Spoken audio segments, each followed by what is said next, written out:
Hey guys, Uncle Chris here. Quick viewing tayo dito sa Aldo Residences. This time, this particular unit is actually for rent, which is owned by my client. So we're here in the Mansoria building, 14th floor, atrium garden floor, and the unit that we are gonna check right now is unit 1420.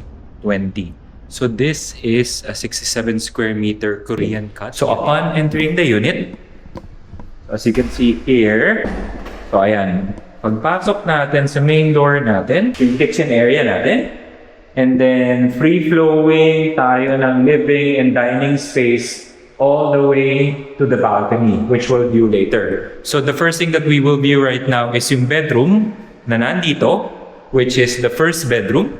So it can be good for a secondary bedroom, it can be a storage, or it can be an office with an awning window going to the hallway, which is the atrium garden.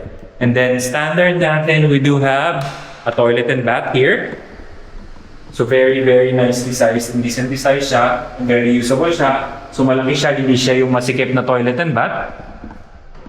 And then, as you can see, sobrang laki ng living and dining area natin. So marami tayong pwedeng gawin dito. And you have enough space for a decent sized sofa or living area, and then a nice TV here.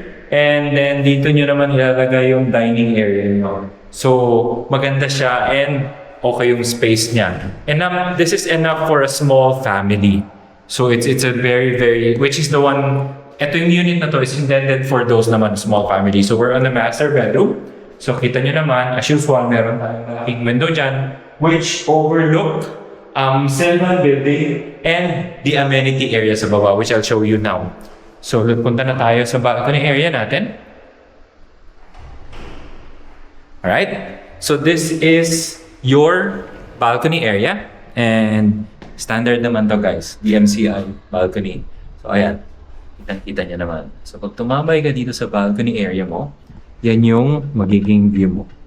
So it's directly in front of the pool area, and then barbecue and garden. So it's an unblocked amenity view of the property. So ang sarap tumambay dito during the morning or late in the afternoon kapag medyo nagpapahinga ka na after a long day at work.